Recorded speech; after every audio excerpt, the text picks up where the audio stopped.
Hello everyone and welcome back. It is October. Where did the year go?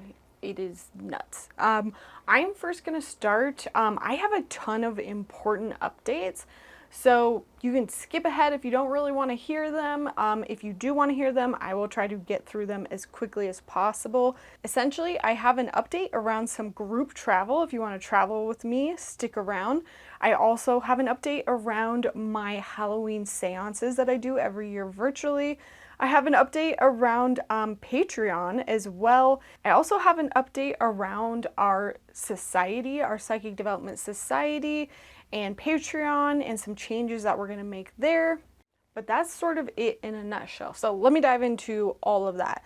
Real quick, the Psychic Development Society is live. It has been live for a while. However, it's finally getting more and more built, and I'm so excited, especially now because one of the first courses is over there. So my Basic Psychic Skills course has now been moved off of Udemy, and it's now onto the Psychic Development Society. So if you have my Basic Psychic Skills course, you can shoot me an email and make sure that you have a copy of it on the Psychic Development Society. All you have to do is go over to the Psychic Development Society, sign up, and then just shoot me an email and let me know what email and name you signed up under Udemy on, and what email and name you signed up on the society under, and I will make sure you get your copy of that course free of charge, so you're not having to pay for it twice. Now, if you don't already have that course, you can obviously get it, purchase it anytime you want. It is there. And animal communication is currently being migrated over. It should be up there very soon, and masterclass will be last. Now, the bigger announcement with Patreon is that Patreon, as of November 1st, is actually going to be officially moved all the way over to the Psychic Development Society as well. So I will not have a Patreon membership anymore. Everything is going to be done through the Psychic Development Society. So Patreon members, you don't have to worry. I've already talked to you all about it. You already know the deal. But you have one more month to hang out with me over on Patreon. All your perks are still going to work. We're going to have one last hurrah, and that is the exciting thing I wanted to announce, is that as a big thank you, my virtual seance that I do every year, this year I am only going to be doing it for my patron members. So you can always sign up for Patreon. You can join us. You can you can be a part of my virtual seance and come join us and do my Halloween seance that we do every year. I don't care if you join just for this last month. That's all good. But as a thank you, my patron members, we are going to do my virtual Halloween seance that I do every year. I just want to basically thank you for all of the years that you have supported me over there, and give you all first access this year, because normally that event sells out and a lot of people don't get to join, and it's kind of a bummer. And this is just my way of saying thank you for all of the support over the years. So thank you. After November 1st, the membership will all be kind of changed and new and different, and it will officially be over on the society. And I'll talk about that more on the November forecast episode. And if you're really itching to know more about that, you can learn more through my website. Now, my next quick announcement. I am planning a group trip in 2026. If you are interested in traveling with me, if that sounds like fun, if you want to go somewhere that has historical, spiritual significance, I'm thinking like the pyramids in Egypt, I'm thinking like Celtic Ireland, or somewhere really cool in Scotland that has like spiritual significance, and you want to come with me and a group of other people where I'm leading workshops and circles, and we are getting to know each other and eat good food and hang out and really just take a vacation and be in good company, I'm inviting you. I want to really gauge everyone's interest level, and I am just putting out feelers right now, seeing who's interested.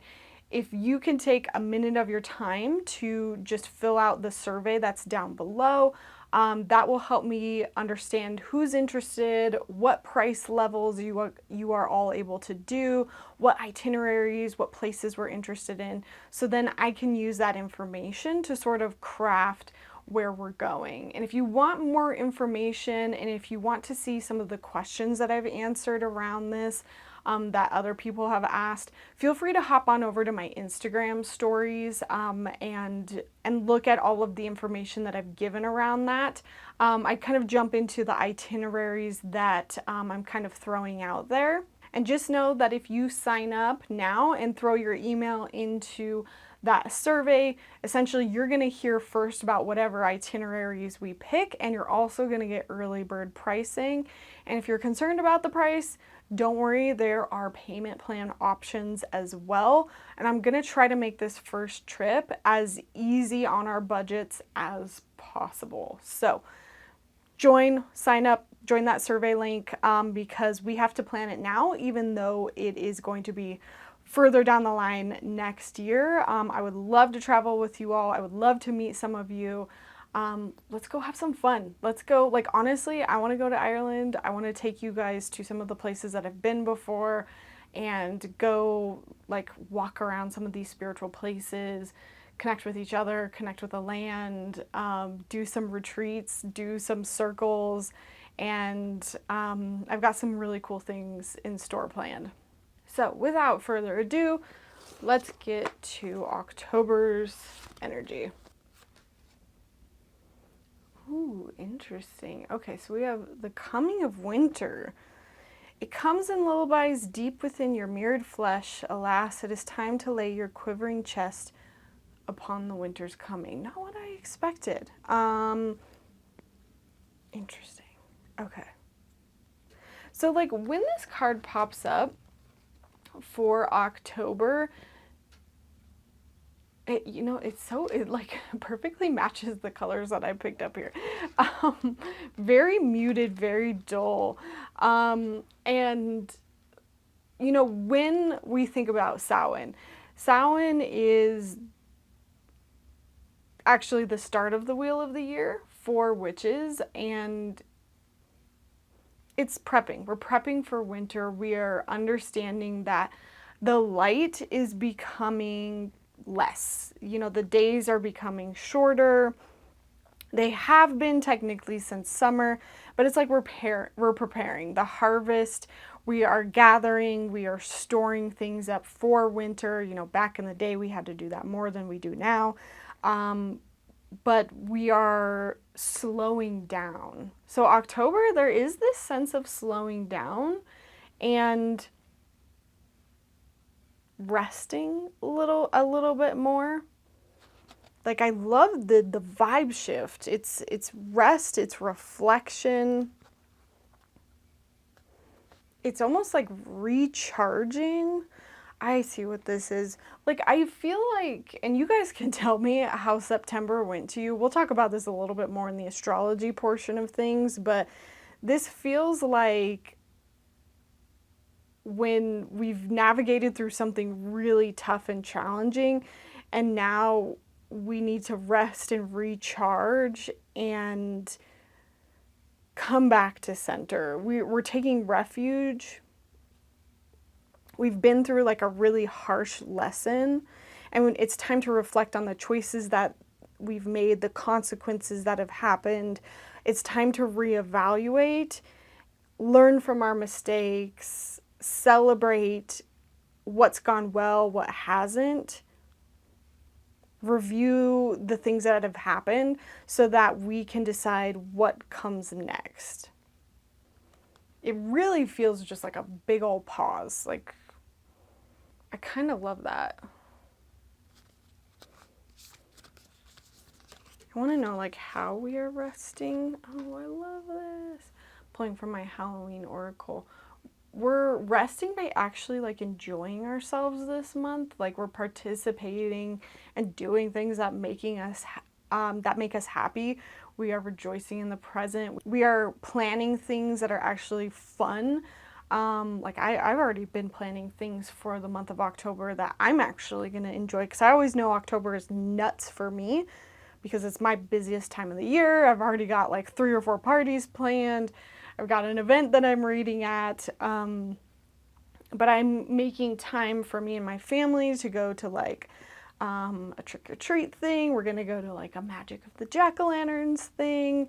And I'm actually spending a lot of time going to a bunch of classes for myself this month as well, that are gonna bring me a lot of joy. And so like, I'm gonna be doing a lot of resting and recharging already, and that's gonna bring me a lot of joy. And so think of it in terms of that. How else are we? Ooh, we're resting because we're also cutting things out. We're reducing burden. We're reducing things off of our plate. We're cutting things out. Again, it's because we're reflecting. We're taking stock of like whatever happened in the past, and we're saying, you know what? That was intense. I'm done with that. That was too much. I need to cut things off of my plate. I need to reduce the time I'm putting into something, the energy that I'm putting into something. I'm going to let go of something. I'm going to let go of this relationship, this job, this whatever. I'm going to reduce the amount of things on my plate so I can rest, relax, and charge more. And ultimately, because of that, we're allowing ourselves to enjoy more of our time in October. Heck yeah. Which, by the way, sorry, look at my cute little Ouija board. Look how tiny it is. But look at this. Look, look. Can you see the little planchette? Look, come out. Stop. Isn't it so cute? Ooh, the biggest obstacle this month, though, we're going to be feeling a lot of things. Like, literally, I even thought about redoing this video this year. And maybe that's why, is because people are going to be feeling it a little too much. The veil is going to be thinner. You're going to be feeling the energy of others, the energy of spirit. I'll link that video in a card above of why I think October people tend to feel the energy of spirit a little bit more. But the veil is like that which separates us from spirit. And that is what Samhain is. It's when the veil is thinnest. Technically, the veil is also thinnest during the spring equinox as well. And people don't realize that those two things are equal in its thinness. That to me says that like you're pretty stinking like intuitive and you're picking up a lot this month. So definitely be aware of those boundaries, those psychic energetic boundaries. It might even be worth rewatching my psychic boundaries video to make sure that you're protected and you're focused on that and you're reminding yourself what those boundaries look like. And if you're like, what are you talking about, Lauren? Maybe even checking out my basic psychic skills course so that you can kind of walk through those exercises with me and kind of understand the basic principles of kind of protecting yourself energetically. But that's going to be the toughest thing about this month is you're feeling a lot of energy, whether it comes from other people, spirit, you know, social media. Like energy can come from all sorts of places, and that might be the biggest hurdle for you to tap into rest, relaxation, joy, reducing all of this burden this month. Love this. I pulled 2 cards for this of like, how can we really, this is such an October-y like card pull. Like I asked, how can we have like the best month? I always ask this, and I pulled the divination card and crystals and herbs card. And like crystals and herbs kind of talk about like, find your medicine, find things that heal you. That could literally be crystals and herbs. It could be as simple as like self-care things, you know, giving yourself baths, you know, taking yourself on walks, therapy, you know, just getting enough rest and sleep. And then with the divination card, it's like tap into your intuition. Use the fact that your intuition is on fire. Tap into your guides, like you're rested, you're relaxed, you're reducing things off your plate. You have this great balance of like staying in the present. So like all of these things are really working in your favor for being able to tap into your psychic abilities. So utilize it. Utilize that energy. and talk to your guides. Talk to spirit. Because that's only going to help you achieve the things that you need to achieve this month. Your intuition really is your inner compass. And when you have that open communication with spirit, it's like a one-to-one hotline between you and divine guidance where you can get any questions you need answered. And what comes of this month for a lot of us are really stepping up our psychic practice. A lot of us are stepping into our psychic development practice. Again, I'm not surprised. It's freaking Scorpio season. Like, it is the season of the occult. We're doing divination. The veil is thin. We're resting. All of this is just such a great combination for us to tap into our psychic abilities more. So yeah, this might be a perfect time to brush up on my courses. Join us on the Psychic Development Society. Again, starting in November, I'm going to have challenges going. We're going to have the membership going. And I'm really excited about that because we're going to have game nights going. We're going to have Q&A calls. Basically everything that's currently on Patreon. You don't have to wait till November. You can still join us on Patreon and take advantage of all the things that we do over there now to start practicing those skills and step up that practice. But I will say the cool thing about when we get the membership going through the Patreon is you will be able to bundle your courses with the membership, and essentially you can take the courses at the same time that you are meeting with us. Once a month, we're going to be doing a psychic development practice night. You're going to have group calls where you're talking with me, you're meeting with the other students. Down the line, I also want to bring in other teachers who coach little webinars, and you're going to have access to those, access to an exclusive library of all sorts of videos I've taught in the past. So again, if that's something you're interested in and you're wanting to step up that practice, that's going to be the place for you. You're probably going to be feeling that call this month for sure.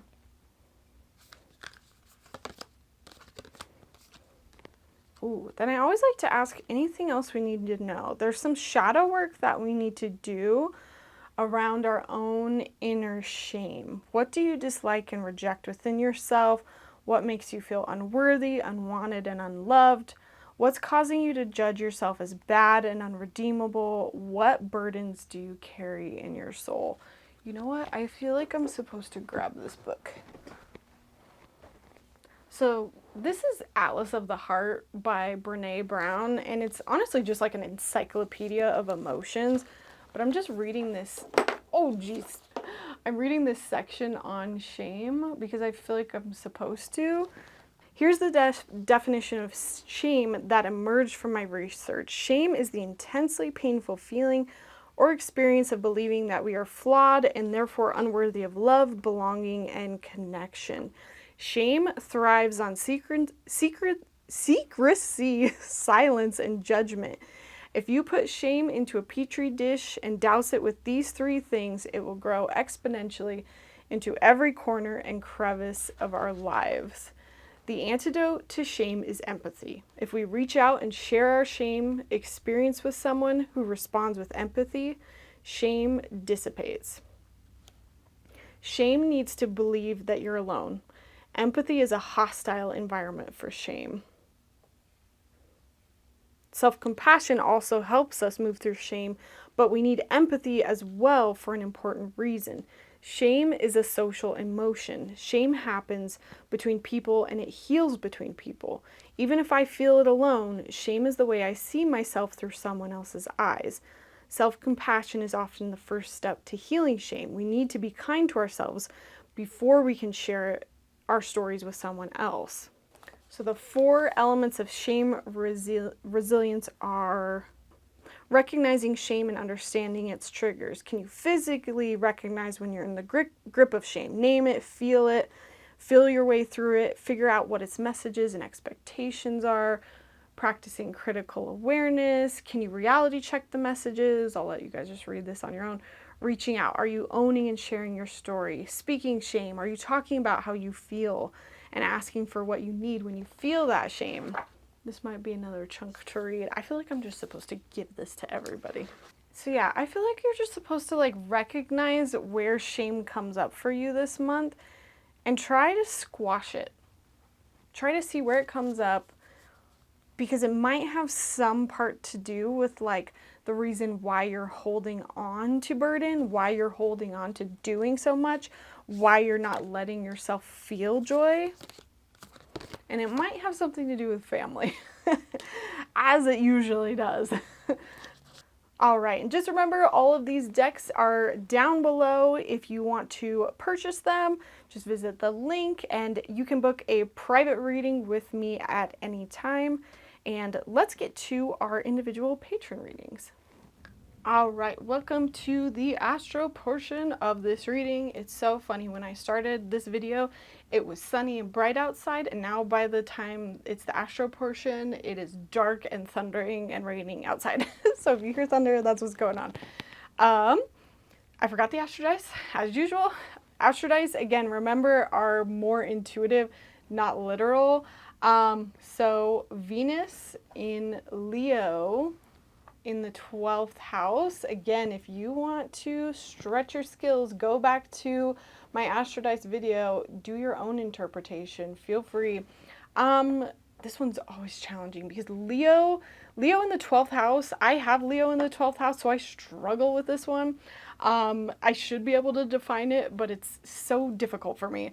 However, Venus is like relationships, it's beauty, it's the way we dress, it's the way we eat.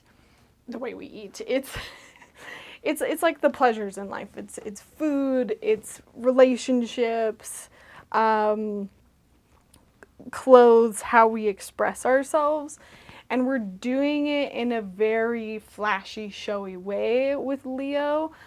But in the 12th house, it's like we're doing it behind the scenes. We're doing it, well, no, it's not behind the scenes. It's that we're doing it more with our mental health. We're doing it in solitude. It's like, I feel like this is us like going on dates with ourselves. That's what this is.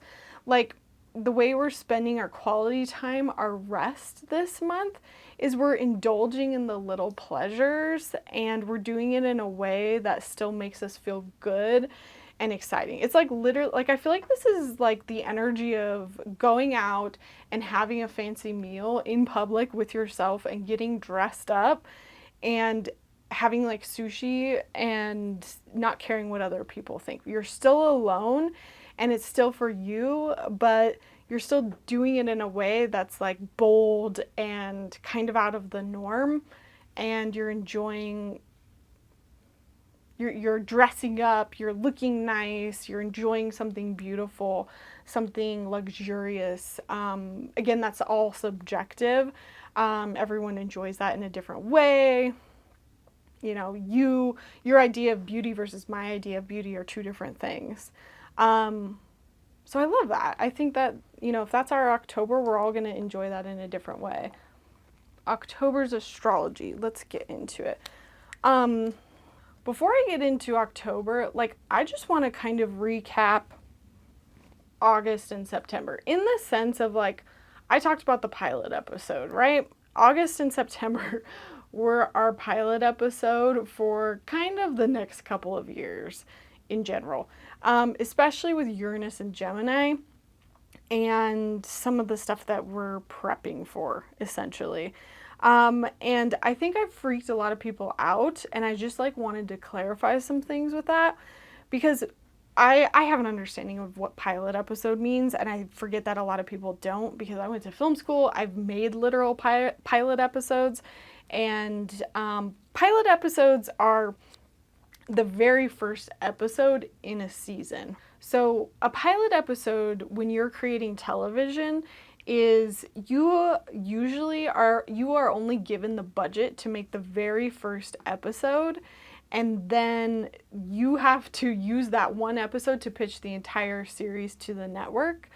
And then if you get the series, then that pilot episode most of the time makes it into the series. Sometimes it gets reshot. Most of the time it doesn't, because it costs a lot of money to shoot. I'm getting into the weeds with this, but essentially that pilot episode is one of, maybe let's say 12 episodes or 10 episodes of the season. And sometimes, again, you won't book that episode, or you won't book that series, and so that pilot episode just disappears and goes down the drain. That's why it's called a pilot. Now, usually in a pilot episode, what you have to do is you have to set up the characters, you have to set up the story, you have to set up the problem, and kind of like the expectation of like what is going to happen, not only in this season, but maybe over the series as a whole. And so like the best way I can explain this, because most of us have seen Friends, right? Rachel, the character of Rachel in that very first episode, she's a runaway bride and she is leaving her husband at the altar, and she has no money and she's relying on her dad's credit card. And basically the whole entire episode is her realizing that, oh shit, I don't have any money. And if you watch that whole entire series, she becomes more and more independent. She learns how to find a job. She learns how to be less codependent. That's just like one of her storylines of many. Like obviously there's a whole part of her dating Ross, but like from the beginning, we learn that one of the main story arcs that she needs to have is she needs to go from being a very codependent person on her dad for money to being very self-reliant. I can't remember what happens at the end. Like I know at one point, doesn't she work for like Ralph Lauren or something? And then I want to say she even like leaves Ralph Lauren and then like starts her own business. Like she goes even further than that. I could be wrong, but I hope you're getting my point here. Like her whole character arc, like we learn from that very, very first tiny episode, like the story is set up. And my point here with the pilot episode is the problem is introduced. And so with August and September, we got our pilot episode. We got all of our outer planets in their new signs. And sorry, I just realized this should have been back here. Basically, right at the beginning of September, though, we did lose Saturn to Pisces.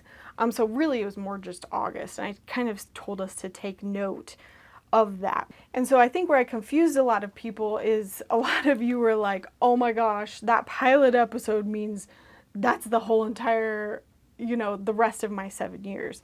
And the thing is the pilot episode is not on repeat for 7 years. The pilot episode is a story arc. It's a beginning, middle, and an end. With Rachel, she begins as a codependent, I don't know, like a young, immature money person, I don't know. And then in the middle of the show, she's struggling, she has a lot of obstacles, she tries, she has to fall back on her, I want to say like on her sister or on other people, or maybe she has to go back to her dad a couple times. And then by the end, again, the ending, she's fully fledged, self-reliant, and that's one of the huge like story arcs of her character. And so that's the point that I'm trying to make here, is that some of the problems that were introduced to you in your pilot episode are just the beginning. So you got a taste, and that's the beginning, but it's not going to be that way forever. You're going to have a beginning, a middle, and an end to this story. You just got the premise. You got the setup of your pilot episode, and that's where your story starts. But it's not going to be a repeat. If all, I don't know how many seasons of Friends were there, 10 seasons, or 10 seasons, every single episode was the pilot episode over and over and over again, nobody would watch it, right? There's a constantly evolving story and character arc. I probably could have explained that in much briefer, but I just like wanted to show that because a lot of people, I think, took what I said and thought, oh, pilot episode means same thing every single year, every single day. No. It's just the setup. It's the setup for the character. Now, that's a really good example. I wanted to think of a bad example too, because not every story has a happy ending. And because I think it's important not to sugarcoat things, right? Like the one I came up with, I was like, what's a bad TV show? Not bad, but like what's a TV show where a character has a bad ending that everybody knows? And I was like, oh, Game of Thrones, right? And so think of Robb Stark. Robb Stark has a beginning and a middle and an end, but it's not an ending that you like. It's a horrible ending that you don't like. And so skip this part if you don't want spoilers, because I'm going to talk about the Red Wedding. and so in the beginning, Robb Stark is like, oh my gosh, sexy guy. He's going to have a family. And I don't, it's been so long since I've watched it, but like, I think it was like he's going to get with the girl that he falls in love with. But then he makes some decisions because he was supposed to marry, oh, what was it, the Greyjoys? I don't know. All I know is it's the guy, Filch from Harry Potter. We'll just use that for now. He's supposed to marry Filch's daughter in the series, but he decides not to, and so he decides to show up to Filch's like big banquet and think that there's not going to be any consequences there. And he makes a bunch of decisions in the middle of the story that are not decisions that are good. Like, yes, they're good for him and his personal enjoyment, but they're not good politically. And his personal decisions affect his ending. They affect the outcome in his own death, in him being backstabbed and his wife being belly stabbed and dying, essentially. And so that's a character, it's a beginning and a middle and an end. It's not a happy one, but it is a story arc. It's a story arc of a character going through a process, maybe not getting what he wants. It's still a story. It's a tragedy, you know. It's Shakespeare. It's everything can be boiled down to comedy versus tragedy. I'm pulling out my filmmaking school skills at you right now. So point being, like, this could be something that's happening for you. You are just here right now. Something was introduced this last month or two. It might have felt crazy and chaotic, but it might end in the most beautiful thing ever. Or it could end in something that feels pretty tragic. But again, there's a new story here. And I'm not saying everyone's going to die at the end of this. I could have thought of maybe a better example. But it could be that, like, at the end of this, you're at a new chapter and there's a new story for you to go on. Maybe it's that you decide to move to a whole new place or something. I don't know. I'm going to move on, though. I was thinking that I was going to cover the eclipses. I don't think I'm going to cover the actual news events. Just know that it's really important to go back over the September eclipses, write down what happened to you around those times, because our eclipses were in Virgo and Pisces, and those eclipses are going to come back. They're going to come back in February, and it's going to be really important for us to have notes about what happened in September. I took a lot of notes. There is a podcast that I made, I want to say last month, about why this is so important, how you do it, all the dates around it. I'll link that down below. I think the only thing I'll mention around it is, like, obviously the biggest eclipse news was Charlie Kirk's death. And, like, we even talked about how prominent figures, the rise and fall of prominent figures. I would say just, like, quick notes around these eclipses, like, huge themes were freedom of speech, unfortunately. I'm talking, sorry, at a more global level that I'm keeping an eye on. Again, though, Mercury also stationed retrograde. Like I said, there was a lot of important things that happened in September. If you missed September's video for any reason, it might be worth going back to, just for your own future knowledge of what could come up for you.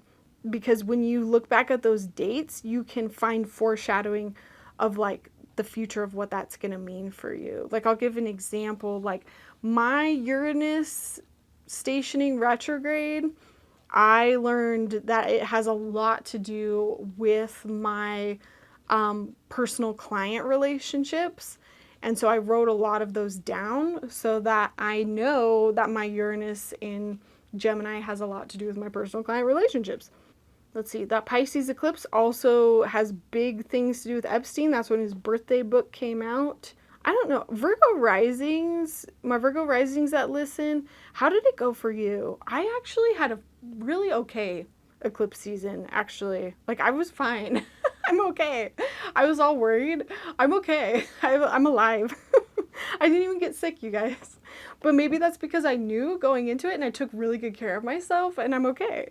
And I also went to Disneyland in between the eclipses. So, like, I don't know. Maybe I did a real good job. Another big thing with the eclipses was huge polarization, which does not bode well for the future of the US. I'm going to talk to that in an upcoming political podcast if you really want to understand my implications and what I think from this eclipse cycle. TikTok was also sold in this time period, and they're talking about changing the algorithm and censorship, which is also not good.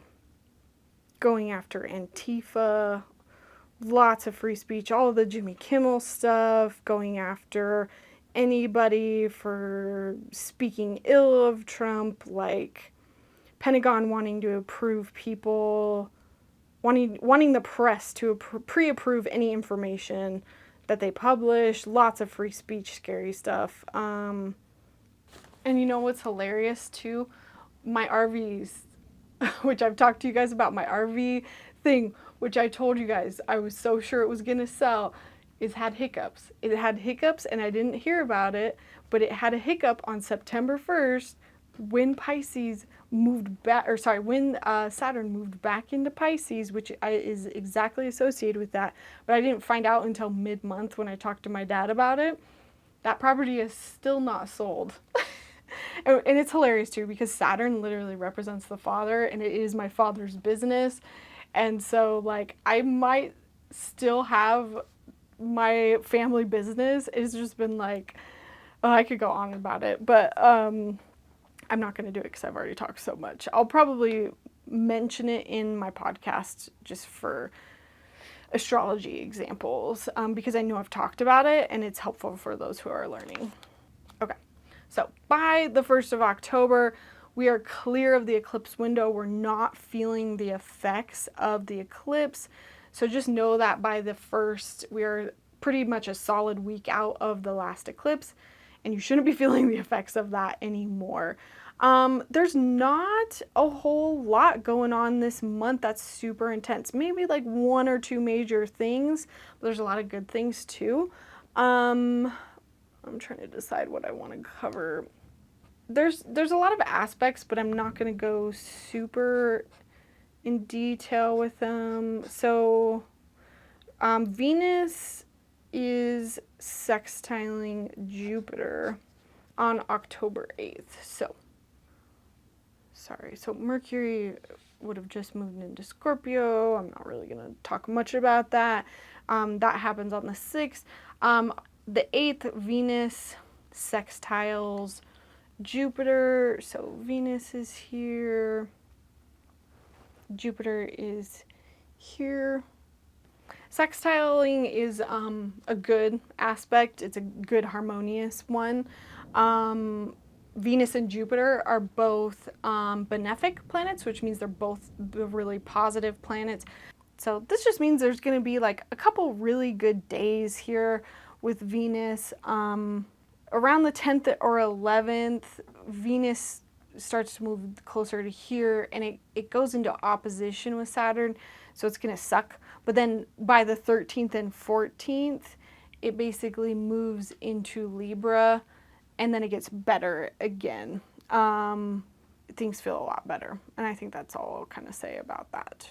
I'll just write that down if anyone really wants to know the dates. Moves into Libra. Again, that's not a huge thing. Neither of those are really huge things. I'm more just pointing it out because it's good energy. The one of 2 big things happening this month also happens on October 13th, and this is Pluto stationing direct.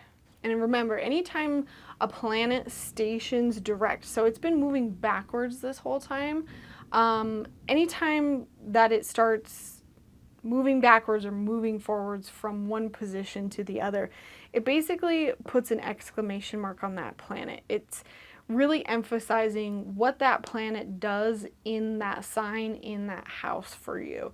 So again, that's a really good way to pay attention to that date, give or take a couple days, to understand what Pluto is doing in that sign and in that house for you, because it really indicates the whole entire transit. And Pluto being in Aquarius is a long transit. It's like a 20 plus year transit, right? It's a 19-year transit. So it's going to be there for a long time. So it's important to pay attention what happens around this day, because it's going to show you the themes of what Pluto in Aquarius is doing for you for the next 19 years. Also globally, what it's doing for the globe, for the US. You can pay attention to it on all of those different levels. Already we know it's doing a lot in the AI sphere, just because of past reoccurrences. Pluto also represents power plays, so pay attention to a lot of stories around that, not only within your own life, but also at a global level. All right, next and second kind of bigger event on October 20th, we have a Mercury-Mars conjunction. So Mercury-Mars conjunction, that's the sign for a conjunction. So that basically means they're right on top of each other in Scorpio. So Mars has moved into Scorpio. Mars moves into Scorpio. Oh geez, it might have already been there. Apologies. Yeah, apologies, it was already in there in September. I need to be better at checking what I'm doing before I lay these down. Two things I forgot. Hang on, I'm going to come back to Mercury, Mars. With the Pluto return of the US, so Pluto is returning to the spot that it was in the US's birth chart. So when it stations retrograde, it's extra important for us to pay attention what happens in the US, because it's in the US's natal position. And so it's going to give us an idea of like, okay, what is going to happen at the natal level for the US Pluto return and the next 19 years of Pluto being in Aquarius for the US. So that's just something else I want to mention. The thing is I wasn't really paying attention back when some of the other Pluto stuff was happening, because it was prior to 2025. And so, although I can go back pretty easily and look at news events, I'm going to be extra paying attention to that this month. And then the other thing that I wanted to mention about Venus, on the 13th and 14th, when it moves into Libra, unfortunately, that has some parallels of the stock market crash of 1929, like the Great Depression of 1929. It doesn't look exactly the same astrologically. I guess there was like a solar eclipse at the same time. A lot of this is me parroting, again, information from other astrologers that I've learned from, and I watch their kind of monthly breakdowns, but I have no idea. This is not me claiming we're going to have another stock market crash, but if we are, it would be this month. So we'll see. We'll see if it's maybe just like a little mini one or a real one. Yeah. Okay, back to the Mercury-Mars conjunction. So when there's a conjunction, when two planets are on top of each other, you're blending the energy of those two planets together. So Mercury's communication, Mars is aggression. So we've got like explosive, aggressive communication. So we're thinking curse words, we're thinking debates, we're thinking in a more positive sense, like carefully crafted words to fight for something. It shows up sometimes in legal cases, but this is like verbal conflicts, forgery, embezzlement, theft, digital theft. Mars bringing repercussions if you lose these arguments. Like, it also can be like having to be controlled and calm even during moments of debate and anger. And so I think in theory what you want to do is you want to look at what house this is in to show what area of life this is in for you. So Scorpio is that's my third house of neighbors, siblings, short-term travel.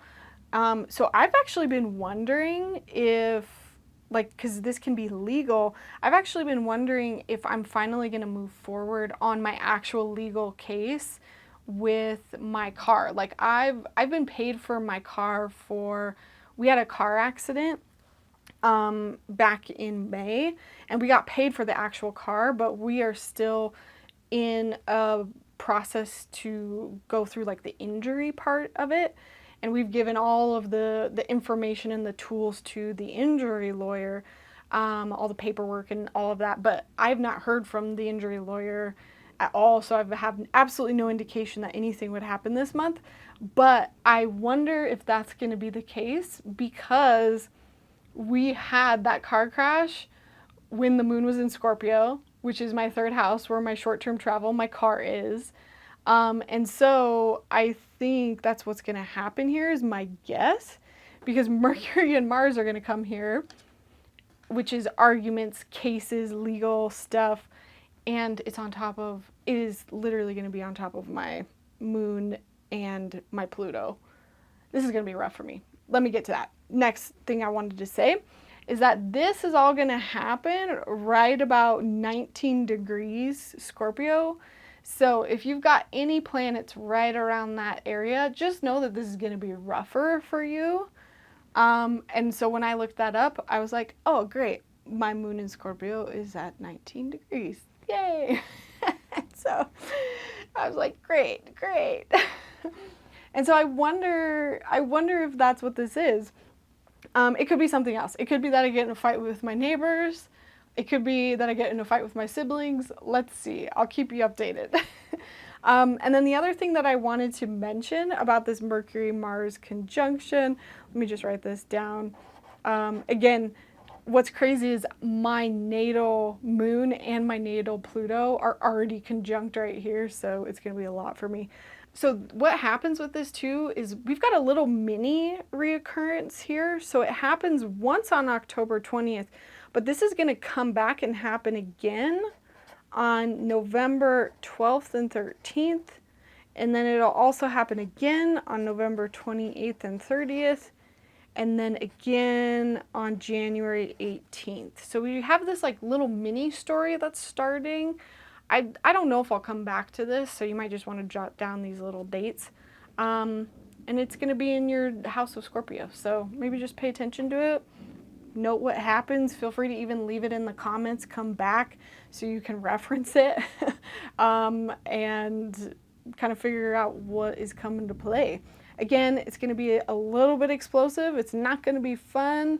It is going to feel like the majority of the month, unfortunately, because Mars is kind of slowing down, or sorry, Mercury is slowing down because it's about to station retrograde towards the beginning of November. So you're gonna feel the effects of this, unfortunately, quite a chunk of the month. So unfortunately, at that global level, it's like more of that debate, harsh words, curse words, more of that energy. Okay.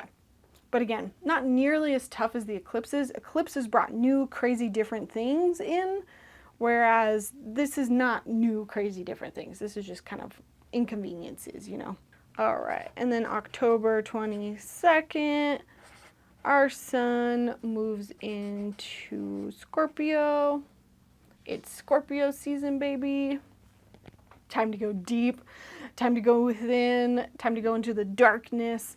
I just like heard millennials. I guess that makes sense because millennials are all Scorpios, Pluto and Scorpios. I wonder if we'll just hear a lot of like millennial stories. So happy birthday, Scorpio suns. OMG, I totally skipped over our full moons and new moons. Oh my goodness, I'm all over the place. I'm going to come back to the full and the new moons, but October 24th, we've got Mercury trine Jupiter. Not going to say a whole lot about that, just another really good aspect, really positive. It's kind of like making up after the fight. A couple days after this, Mars comes into this configuration, trines this, makes that fight more constructive. So just know, like, towards the end of the month, like, some of that energy gets dissipated a little bit. Oh my gosh, I'm all over the freaking place. I'm sorry. I forgot to take my notes in order of how I normally take them, and so that's why I'm all over the place. So this is a huge one. October 22nd. Neptune moves back into Pisces. So the second of our 4 outer planets moving back. The only other one that's going to move back before 2026 is Gemini, and that's going to be next month. Pluto's going to be where it's going to be to stay, but we're going to get a break of this energy. Neptune's moving into Pisces, and so it's going to feel, again, a little bit more like pre-2025. So just pay attention to what house it's moving into for you. This is moving back into my 7th house.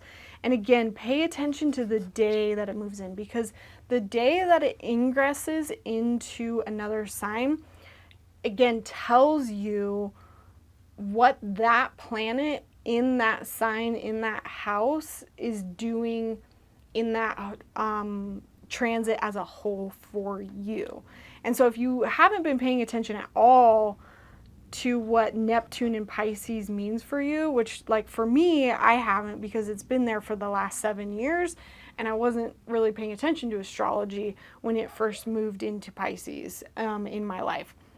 You know, this day is really important to pay attention to, so that you can see what themes are coming up, so you can really understand, okay, what does Neptune and Pisces in my life look like? And maybe you're going to discover things that, like, you didn't even think were related to Neptune and Pisces. And it's going to move back into Aries in January of 2026. So we're going to have a little bit of a break of Neptune in Aries. Again, Neptune in Aries is the idealization of the warrior, whereas Neptune in Pisces, it much prefers being in Pisces. It's the idealization of, like, compassion, of the woo-woo, of, you know, everybody's equal sort of stuff. Unfortunately, Neptune in Pisces, last time we had Neptune in Pisces, it was the 14 years that led up to the Civil War, which I found really interesting. And it was when the abolitionist movement, like, really expanded. Like, everyone, it was really widespread. Like, you know, slavery is not cool, everyone should have rights. Like, that was all Neptune in Pisces. And then the Civil War happened, and that was like, no, we're going to fight over slavery and all of that. And so that's what we're approaching again. And so my fear is that in January, when we have Neptune moving back into Aries, and we've got all of these planets, February, I think Gemini moves back in April. I worry about next year, but we'll get to next year later. Just know that if you are a Pisces Saturn return person, so if your if your Saturn is natally in Pisces, when Neptune moves back here, it's going to feel even more like your Saturn return, just because it's just going to feel a little bit more familiar.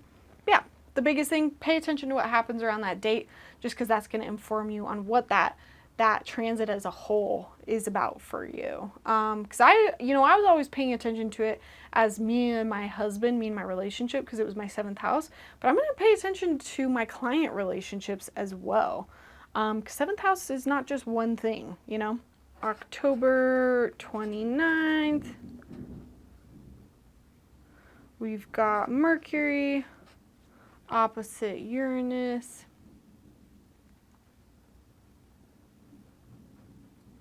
So Mercury's moved into Sagittarius, opposite Uranus. Not much to say there. I mean, other than it's going to be uncomfortable. Uranus is retrograde. It represents unexpected things. Mercury is communication. And again, in opposition is you and other people is usually how it shows up in life. So you might see unexpected challenges, communications with other people.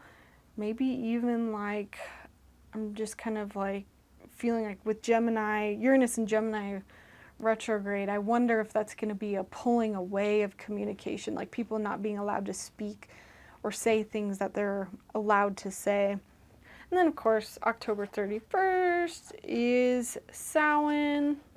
Like I say every month, I've got a whole playlist on all the Sabbats, all the cool ways that you can celebrate that. Happy Halloween in advance. I hope you all have a fantastic night celebrating, honoring your ancestors, lighting a candle for them, remembering them, honoring them. And we're kind of ending the month with both of our benefic planets in really good spots. Jupiter is in Cancer, Venus is in Libra, so it feels good. We're ending on a good note. It's going to feel good for cardinal signs, not Scorpio risings, apparently. Again, like we're getting a little bit of a lightening of the energy personally, maybe not necessarily globally, from basically October through November, December. All right, let's go back to our moons. Sorry, our lunations, I totally skipped over. So our first one's actually October 6th. We've got a full moon in Aries. So this one kind of breaks that eclipse season cycle. Every time you get a new moon or a full moon, it kind of like gets you out of that previous cycle.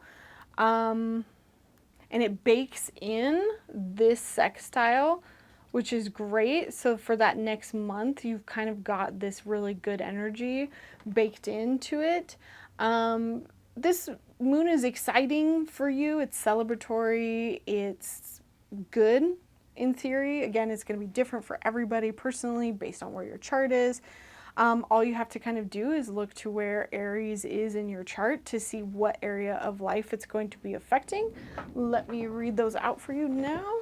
So Aries, that's going to be in your first house, Taurus 12, Gemini 11, Cancer 10, Leo 9, Virgo 8, Libra 7, Scorpio 6, Sagittarius 5, Capricorn 4, Aquarius 3, Pisces 2. You know, that is hilarious now that I realize that, because October 6th, full moon in Aries.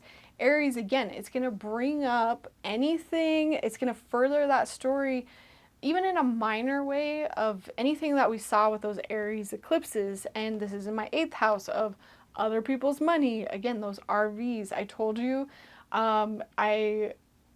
we technically did not sell. We cleared out the whole entire property. My stupid family members decided to squat and not move out, and they were being turds about it. And because they squatted, we couldn't sell the property. And essentially, because they couldn't sell the property because they were squatting, there's a possibility that it might not sell, period. And they have one more week up until October 3rd to decide if they're going to sell it or not. And so I'm wondering if I'm going to hear news by this date.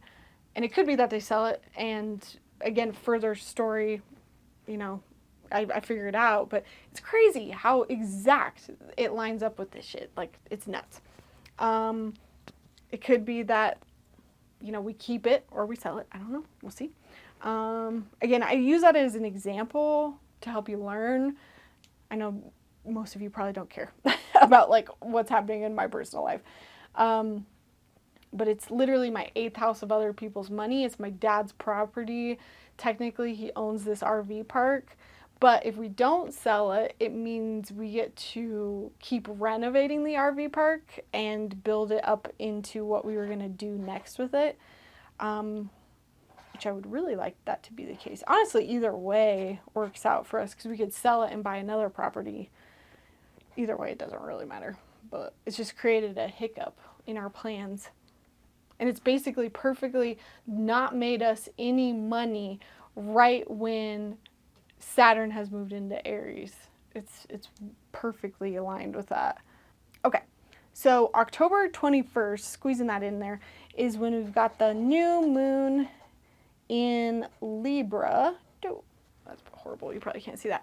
This one is also going to be good because it's kind of configured to the benefics, Venus and Jupiter. So it's got kind of a positive counterbalance to it. So again, look to what house it's in to see where you're going to have new fresh starts, where you're going to have seeds planted, where you can start new seeds. Aries, this is going to be in your 7th house, Taurus 6, Gemini 5th, Cancer 4, Leo 3, Virgo 2, Libra 1, Scorpio 12, Sagittarius 11, Capricorn 10, Aquarius 9, Pisces 8. So Virgo for me is my 2nd house of money, value. Maybe as a new moon, I'll set some intention around like money and bringing in more of it, you know, especially when it's configured to those benefics. Maybe I'll definitely do that. And the electional chart, best day of this year, October 4th, 5 p.m. I think it was your local time is what Chris said. Just set it for your local time, and I think it was like a Pisces rising chart. That is our astro forecast for October. Just remember, you can book a astrocartography reading or a birth chart reading with me anytime. I'm excited. Pretty soon here, I'm going to do a video on astrocartography. That's going to be up on the channel soon. But thank you all for watching. Let me know how September went with you with all of those eclipses. Let me know if you're looking forward to October and taking a break, getting maybe Neptune out of Aries, and getting back a little bit into pre-2025 energy, maybe, and maybe what you've learned from your pilot episode. I'm not going to bore you with any more of mine, but thank you so much for watching, and I will see you in November. Alrighty, bye.